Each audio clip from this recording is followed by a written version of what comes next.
আসসালামু আলাইকুম ওয়া রাহমাতুল্লাহি ওয়া বারাকাতুহু নাহমাদুহু ওয়া নুসাল্লি আলা রাসূলিহিল কারীম আম্মা বা'দ ক্বালা আল্লাহু আযজা ওয়া জাল ফিল কুরআনিল আযীম আউযু বিল্লাহি মিনাশ শাইতানির রাজীম বিসমিল্লাহির রাহমানির রাহিম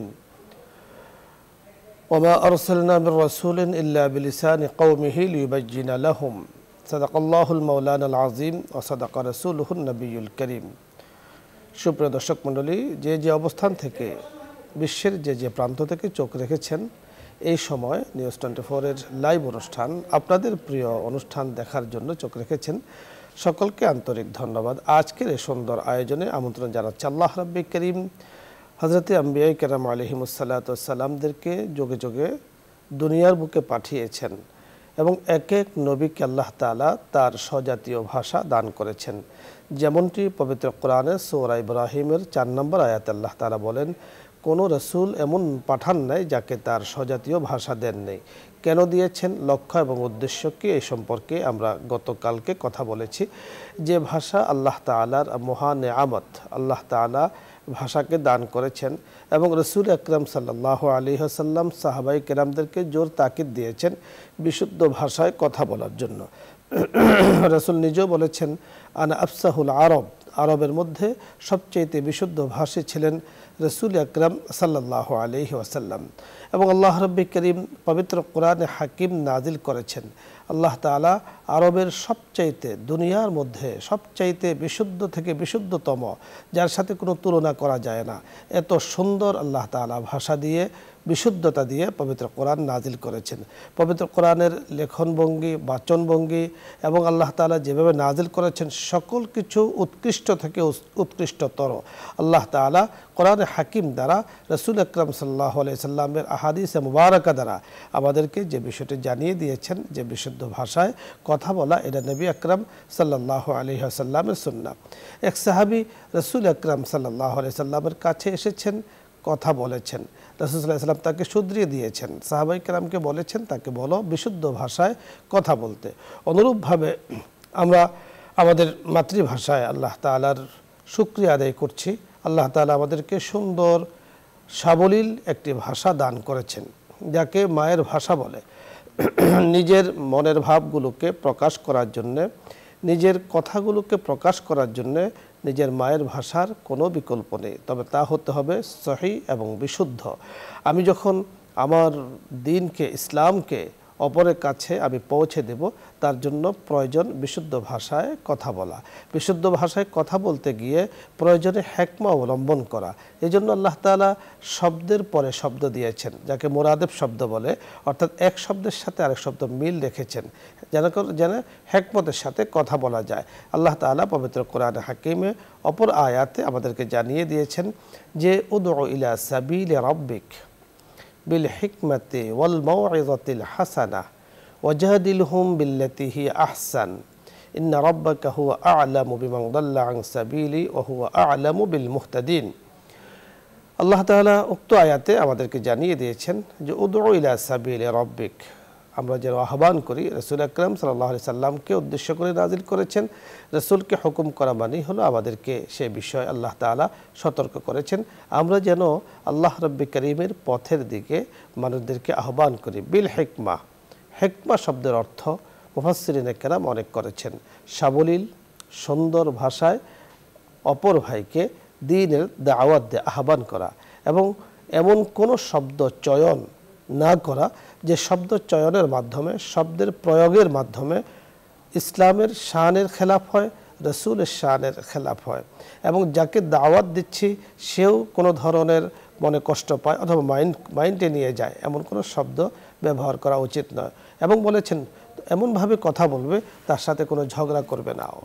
উদউ ইলা সাবিলি রাব্বিক বিল হিকমাতি ওয়াল মাউইযাতিল হাসানা, মাউইযায়ে হাসানা উত্তম উপদেশ, উপদেশ হতে হবে উত্তম, উপদেশ হতে হবে সুন্দর ভাষায়, প্রাঞ্জল ভাষায়, সাবলীল ভাষায়, সুন্দর ভাষায় কথা বলা, এবং তাকে ব্যক্ত করা, যাকে আমি কথা বলছি তার অবস্থা বেদে তার কাছে আমার মনের কথাগুলো পৌঁছে দেয়া, এবং যার সাথে কথা বলছি তিনি কোন পর্যায়ের, তিনি কতটুকু কথা বোঝার সক্ষমতা রাখেন, এই বিষয়গুলো অত্যন্ত জরুরি। আমি যার সাথে কথা বলছি তিনি যদি উচ্চাঙ্গের কথা না বুঝেন তাহলে উচ্চাঙ্গ দিয়ে কথা বললে উনি হয়তোবা বুঝবেন না, অথবা অন্যটাও বুঝতে পারেন। এজন্য উত্তম কথা বলা, উত্তম সাবলীল ভাষায় তার সাথে কথা বলা, মাউইযা ওয়াজাদিলহুম বিল্লাতী হিয়া আহসান, এবং তার সাথে তুমি তর্কযুদ্ধ করতে পারো, তবে অত্যন্ত সুন্দর পদ্ধতিতে। একটি কথা আছে, প্রবাদ বাক্য আছে যে আমি একই কথা যদি নরম ভাষায় বলি সে গ্রহণ করে, শক্ত ভাষায় বললে কথা একই গ্রহণ করতে চায় না। এজন্য ভাষা প্রয়োগের ক্ষেত্রে অবশ্যই আমাদের পড়াশোনা করা প্রয়োজন, অবশ্যই অনুশীলন করার প্রয়োজন, যেন আমি ইসলামকে, যেন আমি দাওয়াতের কাজকে সুন্দরভাবে মানুষের কাছে পৌঁছে দিতে পারি। আল্লাহ রাব্বি করিম পবিত্র কোরআনে হাকিমে আমাদেরকে বলে দিয়েছেন যুগে যুগে নবীদেরকে কেন স্বজাতীয় ভাষা দিয়ে জগতের বুকে প্রেরণ করেছেন। লিয়ুবাইয়িনা লাহুম, যেন তারা পুঙ্খানুপুঙ্খ মানুষদের কাছে আল্লাহ পাকের তাওহীদের কথাগুলো পৌঁছে দিতে পারেন। আমরা পবিত্র কোরআনে হাকিম যখন তেলাওয়াত করি আমাদের কাছে এত মধুর লাগে, আমাদের কাছে এত ভালো লাগে, কারণ কোরআনে কারীমের মধ্যে আল্লাহ পাকের শব্দ চয়ন, কোরআনে কারীমের মধ্যে আল্লাহ পাক যে নজম ব্যবহার করেছেন, আল্লাহ পাক যে হরফ ব্যবহার করেছেন, প্রত্যেকটা হরফই বড় চমৎকার, বড় উৎকৃষ্ট, যেখানে যা দরকার তাই আল্লাহ তাআলা ব্যবহার করেছেন। সুবহানাল্লাহ। আমরা দেখেছি রাসূলের শানে হাসান বিন লাবিদ, বড় বড় কবি শায়ের যারা রাসূলের শানে অনেক অনেক কবিতা বলেছেন। যেমন রাসূল আকরাম সাল্লাল্লাহু আলাইহি ওয়াসাল্লাম যখন মদিনায় গিয়েছেন তখন মদিনাবাসী রাসূলের শানে যে চমৎকার পংক্তিগুলো বলেছেন, তলা আল বদরু আলাইনা মিন সানিয়াতিল বিদা ওয়াজাবা শুকরু আলাইনা মাদা লিল্লাহি দা। কত চমৎকার! রাসূল সাল্লাল্লাহু আলাইহি সাল্লামকে পূর্ণিমার চাঁদের রজনীর সাথে তুলনা করা হয়েছে, যে রাসূল পূর্ণিমার চাঁদ। আল্লাহু আকবার! রাসূলকে আল্লাহ তাআলা এত শান দিয়েছেন, এত মান দিয়েছেন। তালা আল বদরু আলাইনা মিন সানিয়াতিল বিদা ওয়াজাবা শুকরু আলাইনা, সেই পূর্ণিমা চাঁদের শুকরিয়া আদায় করা আমাদের উপরে অত্যাবশ্যকীয়, ওয়াজিব। সুবহানাল্লাহ। এজন্য রাসূল আকরাম সাল্লাল্লাহু আলাইহি সাল্লাম সাহাবায়ে কেরামদেরকে বলে দিয়েছেন তোমরা বিশুদ্ধ ভাষায় কথা বলবে। রাসূল যখন ছোট ছিলেন, একেবারে ছোট ছিলেন, আল্লাহ তাআলা রাসূল আকরাম সাল্লাল্লাহু আলাইহি সাল্লামকে জগতের বুকে পাঠিয়েছেন, তখন রাসূল সাল্লাল্লাহু আলাইহি সাল্লাম বিশুদ্ধ ভাষা শিক্ষার জন্য আল্লাহ পাকই তখন সেই পরিবেশ তাদেরকে করে দিয়েছেন। শহরে নিয়ে যাওয়া হয়েছে, হযরত হালিমাতুস সাদিয়া রাদিয়াল্লাহু তাআলা আনহার ঘরে গিয়ে তিনি সেখানে বিশুদ্ধ ভাষা শিখেছেন। আল্লাহ চাহে তো আজকে আমরা এই বিষয় নিয়ে কথা বলছি। আল্লাহ পাক আমাদেরকে বোঝার তৌফিক দান করুন, আমল করার তৌফিক দান করুন, মাতৃভাষার প্রতি মুহাব্বত আল্লাহ পাক আমাদেরকে তৈরি করে দিন। আজকে আমাদের এই অনুষ্ঠানে আমাদের সাথে যোগ দিয়েছেন বিশিষ্ট ইসলামী চিন্তাবিদ, ইসলামিক আলোচক শেখ মুফতি আনোয়ারুল হক, খতিব, গুলশান উত্তর জামি মসজিদ, ঢাকা। সাথে আছে আমি আমজাদ হোসেন হেলালি। আসসালামু আলাইকুম। ওয়ালাইকুম আসসালাম। শেখ কেমন আছেন? আলহামদুলিল্লাহ। আলহামদুলিল্লাহ। বহু কষ্ট করে এসেছেন আপনি। জাযাকাল্লাহ। জাযাকাল্লাহ। তো আজকে শেখ আমরা ভাষা নিয়ে আসলে কথা বলছিলাম, তো আপনার কাছে আমাদের শুনবো ইনশাআল্লাহ। আমাদের দর্শকরা অপেক্ষা করছে, দর্শকদের কাছে আমরা যাব, দর্শকদের কথাগুলো নেব। আসসালামু আলাইকুম ওয়া রাহমাতুল্লাহ। দর্শক প্রথমে যিনি আছেন পরিচয় বলে আপনার প্রশ্ন বলুন। আসসালামু আলাইকুম। ওয়ালাইকুম আসসালাম। জি, আমি নুরুদ্দিন বলছিলাম। একটু জোরে বলতে হবে, টিভির ভলিউম কমিয়ে জোরে বলুন। আমার কথা শুনতে পাচ্ছেন? আপনার কথাগুলো শোনা যাচ্ছে না। আপনি নুরুদ্দিন ভাই, আপনার আওয়াজ তো পরিচিত, আমরা বুঝতে পেরেছি, কিন্তু কথাগুলো শোনা যাচ্ছে না। এখন বলুন। জি, কথা বলুন, প্রশ্ন করুন। আমাদের দেশে যারা দুর্নীতিবাজ তারা হাজার টাকা দিচ্ছে মাদ্রাসায় দিচ্ছে, মাদ্রাসায় দেওয়ার সঙ্গে সঙ্গে অশেষ নীতি দেওয়া হচ্ছে।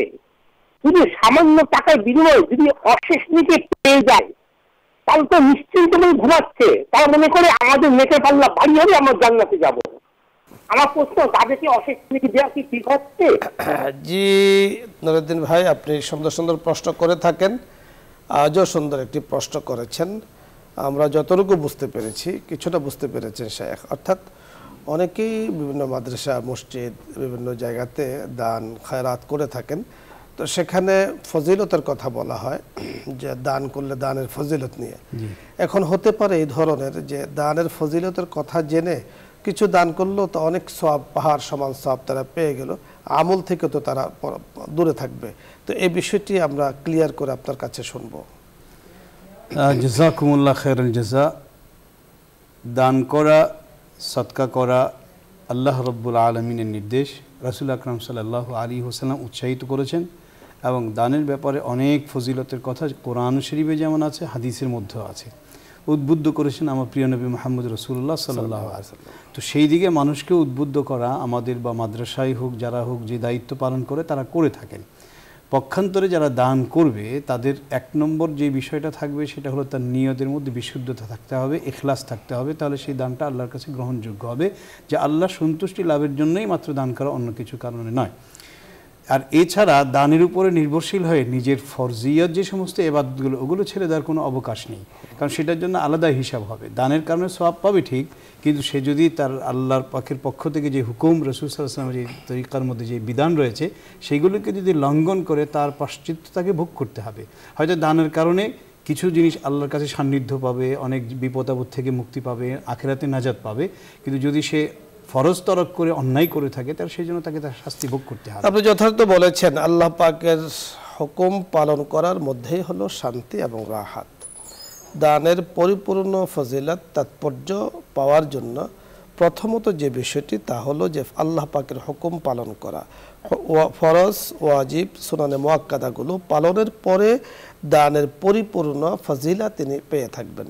এখন শর্ত যদি তিনি পূরণ না করেন, অর্থাৎ এই ঘরে, নামাজের ঘরে, ওয়াজিবাতের ঘরে, হালালের ঘরে প্রবেশ করে দান করলে উনি তার পাওয়ারটা, উনি সুন্দরটা পাবেন, উনি তাৎপর্যটা পাবেন। আর এছাড়া যদি সেগুলো না করে শুধু দানের মাধ্যমে, দান কেউ বলেনি আজ পর্যন্ত যে দান করলে নামাজের কি বলে মেকআপ হয়ে যাবে, নামাজের বদলা হবে, রোজার বদলা হবে, অথবা দানের ফজিলত আলাদা বিষয়, সেটা নফল। আপনি যত বেশি যাকাত দেয়া, এটা হলো ফরজ। এই ছাড়া সদকা করা, মান্নত যদি করে থাকে সেটা হলো ওয়াজিব। এছাড়া নফল যত বেশি দান করা যায় তত বেশি সওয়াব পাওয়া যায়। এটা হলো উদ্বুদ্ধ করা হয়েছে তাকে, যত বেশি তুমি দান করবে,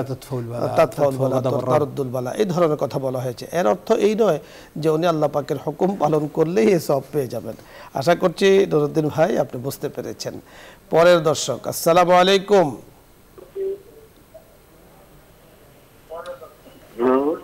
আসসালামু আলাইকুম। ওয়ালাইকুম আসসালাম ওয়া রাহমাতুল্লাহি ওয়া বারাকাতুহু। হুজুর, আমি ধরমপাড়া সুনামগঞ্জ থেকে ইনুস বলছিলাম। জি বলুন। হুজুর, আমার প্রশ্ন হলো দুইটা। প্রথম প্রশ্নটা হলো যে এই আমরা 5 ওয়াক্ত সালাতে দুরূদ পড়ে থাকি, হ্যাঁ, যে দুরূদ ইব্রাহিম, যাতে রাসূল সাল্লাল্লাহু আলাইহি ওয়াসাল্লামের এবং ওই হযরত ইব্রাহিম আলাইহিস সালামের নাম সমবার এসেছে, এমন একটি দুরূদের কথা বলবেন কি যেটাতে আমরা শুধু রাসূল সাল্লাল্লাহু আলাইহি ওয়াসাল্লামের নাম আছে? হ্যাঁ জি। আর 2 নম্বর প্রশ্ন হলো, হুজুর, রাসূল সাল্লাল্লাহু আলাইহি ওয়াসাল্লাম বলেন এমন একটা সময় আসবে 13 সিদ্দিকের পর, অর্থাৎ 1400 বছর পর, যে আঘাত গাঢ় হবে, মানুষ হবে আপদ পাপদ, অর্থাৎ মানুষ বলতে যে উপযুক্ত না যে পদের, সেই পদে, অর্থাৎ রাষ্ট্রীয় ক্ষমতা মুশরিকরা থাকবে। আমরা কি সেই সময়টা পার করছি কিনা? আপনি অত্যন্ত গুরুত্বপূর্ণ বিষয় জানতে চেয়েছেন, আপনি শুনতে থাকুন, এক এক করে আমরা কথা বলছি। প্রথমত যে বিষয়টি আপনি জানতে চেয়েছেন, নামাজের মধ্যে দরুদ ইব্রাহিম পড়া হয়, তো উনি জানতে চেয়েছেন শুধু রাসূলের নাম আছে, এই ধরনের কোনো দরুদ আছে কিনা। সেরকম দরুদ তো অনেক আছে। সাল্লাল্লাহু আলা নবিল উম্মি সাল্লাল্লাহু আলাইহি ওয়াসাল্লাম, আল্লাহুম্মা সাল্লি আলা মুহাম্মদ ওয়া আলা আলি মুহাম্মদ, এতটুকু। শেখ, আপনি যে বিষয়টি বলেছেন, আমার ইউনুস ভাই, আপনি সুনামগঞ্জ থেকে সুন্দর প্রশ্ন করে থাকেন। প্রথমত আপনার বিষয় হলো এশকে রসুল, মুহাব্বতে রসুল নিঃসন্দেহে প্রশংসনীয়। নিঃসন্দেহে এটা একজন মুসলিমের জন্য, উম্মত যথাযথভাবে দাবি করার জন্য এটা তার উপরে অত্যাবশ্যকীয় যে রসুলের ভালোবাসা, মহাব্বত কলবে লাগবে। আপনি যে বিষয়টি জানতে চেয়েছেন যে আল্লাহ রসুলের নাম যেখানে আছে শুধু সেটাই আপনি পড়তে চান, নিঃসন্দেহে ভালো, রাসূলের উপর আপনার ভালো। মনে রাখতে হবে আল্লাহ রাসূল সাল্লাল্লাহু আলাইহি সাল্লাম নিজেও হযরত ইব্রাহিম আলাইহিস সালাম, কারণ বলেছেন এই দুরূদটাকে রাসূল সাল্লাল্লাহু আলাইহি ওয়াসাল্লাম উত্তম দুরূদ বলেছেন, রাসূলের নিজে সাপোর্ট করেছেন এবং নামাজের মধ্যে পড়তে হুকুম করেছেন। এবং হযরত ইব্রাহিম আলাইহিস সালাম সম্পর্কে বলেছেন মিল্লাতা আবিকুম ইব্রাহিম, রাসূল বলে দিয়েছেন তোমাদের পিতা ইব্রাহিম আলাইহিস সালাম ধর্মের উপরে ফখর করে বলেছেন আনা উলদি ইসমাঈল সাইয়্যিদু উলদি ইসমাঈল, হযরত ইসমাঈলের বংশধর তিনি।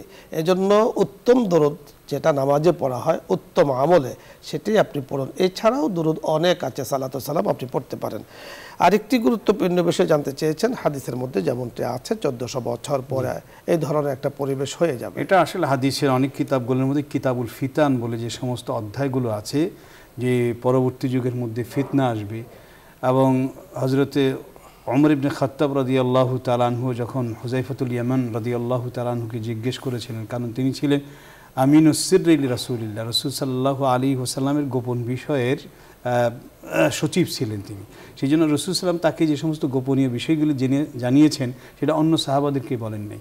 রাসূল সাল্লাম ইন্তেকালের পরে হযরত হুযায়ফাতুল ইয়ামানি অনেক কথাই আমাদেরকে বলে গেছেন, রাসূল সাল্লাল্লাহু আলাইহি ওয়াসাল্লামের এই বলে যাওয়া এবং জানিয়ে দেওয়া যে সমস্ত ফিতনার কথা আসে। তো আমরা যুগে যুগে যেই সময়গুলো পার করছি সেটা অবশ্যই হাদিসের মধ্যে কিয়ামতের যে সমস্ত নিদর্শনগুলো আছে, ছোট ছোট নিদর্শনের কথা আছে, আনতালিদুল হুফাত আল আনতারাল হুফাত আল উরাতা রিয়া আল নাস, এই যে কথাগুলো যে উলঙ্গ মানুষ তাদেরকে দেখতে পারবা বস্ত্রহীন অনেক বিশাল বড় অট্টালিকার মধ্যে তারা ফখর করছে, গর্ব করছে, আনতালিদুল আমাতা রাব্বাতাহা, এই সমস্ত যেই নিদর্শনগুলো ছোট ছোট সেটা কিন্তু আমরা এখন দেখতে পাচ্ছি, আমাদের যুগের মধ্যে আসছে। রিশওয়া ঘুষ বেড়ে যাবে, জেনাবে বিচার বেড়ে যাবে, নারীদের বেপরদাগি বেড়ে যাবে, এই সমস্ত আলামত নিদর্শনগুলো আমরা দিন দিনই ক্রমান্বয়ে দেখতে পাচ্ছি। আর এটাই কিন্তু শেষ নয়, এটাও যে আরও কত চরম পর্যায়ে যেতে পারে সেটা হয়তো আমরা দেখব না, আমাদের পরবর্তী জিল যারা তারা দেখবে, তারাও এরকম দেখা যাবে যে এরকম চলতে চলতে আরও 1000 বছর চলে যাবে, কিন্তু তবু কিয়ামতের এই বড় বড় আলামতগুলো নিদর্শন আসবে না, এটা একমাত্র আল্লাহ পাকই জানেন। অতএব কিয়ামতের এই সমস্ত যে ফিতনা আলামতগুলো আসতেছে এটা একটা প্রমাণ যে রাসূল সাল্লাল্লাহু আলাইহি ওয়াসাল্লাম সত্য বলেছেন, কিয়ামতের যে সমস্ত নিদর্শন আলামতগুলো আমরাও দেখছি, আমাদের পরবর্তী লোকজনরা দেখবে। আপনি বলেছেন আমাদের যে দায়িত্ব, যে কর্তব্য, যে রাসূল আকরাম সাল্লাল্লাহু আলাইহি সাল্লাম কিয়ামতের নিদর্শন কয়েকটি বলেছেন, তার মধ্যে দুটো, একটি হলো আলামতে সগরা আর একটি হলো আলামতে কুবরা। কিছু কিছু আলামত আছে যেগুলো ছোট, কিছু কিছু আলামত আছে যেগুলো বড়। ছোট আলামতের মধ্যে যেগুলো আছে সেগুলো বলেছেন যা ইতিমধ্যে হয়ে গিয়েছে, হচ্ছে, হবে, ছোট আলামতগুলো আরো বাড়বে, যেমন আরো পরিমাণে বেড়ে যাবে। যেমন রাসূল আকরাম সাল্লাল্লাহু আলাইহি সাল্লাম বলেছেন ইজা উসিদাল আমরু ইলা গায়রি আহলিহি ফান্তাজিরিস সাআ, রাসূল বলেছেন যখন কেউ কোনো কাজের ব্যাপারে, অর্থাৎ সার্বিক বিষয়, শুধু এক বিষয় না, সার্বিক বিষয়ে যোগ্যতা না রাখে তাকে যখন ওই যোগ্যতা দেয়া হয় তাহলে বুঝতে হবে যে কিয়ামত খুব কাছে। এই বিষয়টি হাদিসের আলোচনায় মুফাসসিরিনে কেরাম, মুহাদ্দিসিনে কেরাম বলেছেন শুধুমাত্র রাষ্ট্রীয় বিষয় নয়, এটা হলো একবার সার্বসামগ্রিক বিষয়, যে কোনো বিষয়, যে কোনো কাজে। আপনার ঘরেও যদি আপনি কাকে দায়িত্ব দেন, যে দায়িত্ব সম্পর্কে ওয়াকিফাল নয়, জানে না, তাকে দায়িত্ব দিয়েছেন, তাহলে এটাও অনুরূপভাবে এলাকার সমাজপতি, এলাকার যারা দায়িত্বশীল মাতবর, এই সকল কিছুই কিন্তু এর মধ্যে শামিল। এজন্য বলা হয়েছে যে কিয়ামত তো খুব কাছে। রাসূল বলেছেন রাসূল এবং কিয়ামতের মাঝে 2 আঙ্গুলের মাঝখানে যতটুকু ফাঁকা দেখা যায় অতটুকু, তার মানে খুব দূরে নয়, ছোট ছোট আলামতগুলো কিন্তু এসছে। এখন আমরা সার্বিক বিষয় কিন্তু আমরা বিষয়টি বলেছি, শুধু একটি বিষয় নয়, রাষ্ট্র পরিচালনা, সমাজ পরিচালনা, সকল কিছু মিলিয়ে কিন্তু বিষয়টি করতে হবে। আর আলামতে কুবরা যেগুলো আছে সেগুলো অনেক বড় বড় আলামত, সেগুলো যখন আসবে তখন আসলে দেখা যাবে যে সেগুলো বিচার বিশ্লেষণ করে সময় নিয়ে চিন্তা করা সে সময় সুযোগও হয়তো বা থাকবে না, একদম করবে কিয়ামতের খুব কাছাকাছি আসবে। আমার আপনার দায়িত্ব কি, শায়েখ চমৎকারভাবে বলেছেন, আমার আপনার দায়িত্ব হলো আল্লাহ রাসূল সাল্লাল্লাহু আলাইহি ওয়াসাল্লাম যা বলেছেন, হক বলেছেন, এটার উপরে বিশ্বাস রাখা। দ্বিতীয়ত হলো আমি যেন কোনো আলামতে, ছোট হোক বড় হোক, আমি যেন তার মধ্যে না পড়ি, আমি যেন তার থেকে দূরে থাকি। কারণ হলো আলামত আসবে, ঘটবে, আল্লাহ রাসূল যা বলেছেন তা 100% হবে, কিন্তু আমি যেন তার কারণ না হই, এ থেকে সতর্ক থাকতে হবে। এই জন্য হাদিস পড়াশোনা করতে হবে। আল্লাহ তাআলা আমাদেরকে বুঝার তৌফিক দান করুন। পরের দর্শক, আসসালামু আলাইকুম ওয়া রাহমাতুল্লাহ। ওয়া আলাইকুম আসসালাম। সাইন বলছিলাম। বলুন, টিভির ভলিউম কমিয়ে কথা বলুন।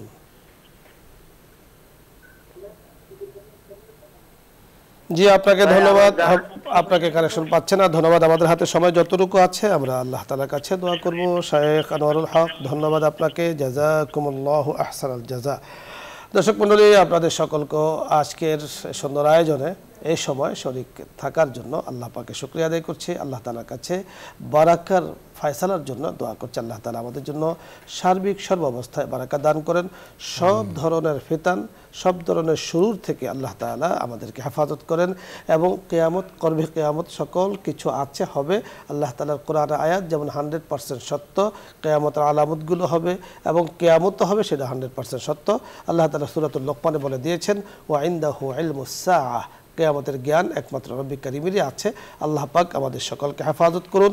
আল্লাহ পাক আমাদের সকলের ঈমান আমলকে হেফাজত করুন। আজকে আমরা সকলকে ধন্যবাদ জানিয়ে আগামী দিনের আমন্ত্রণ জানিয়ে আজকের মতো বিদায় নিচ্ছি। আসসালামু আলাইকুম ওয়া রাহমাতুল্লাহি ওয়া বারাকাতুহু।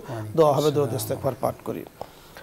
اللهم صل على سيدنا ونبينا وشفيعنا وحبيبنا ومولانا محمد صلى الله عليه وعلى آله وأصحابه وبارك وسلم.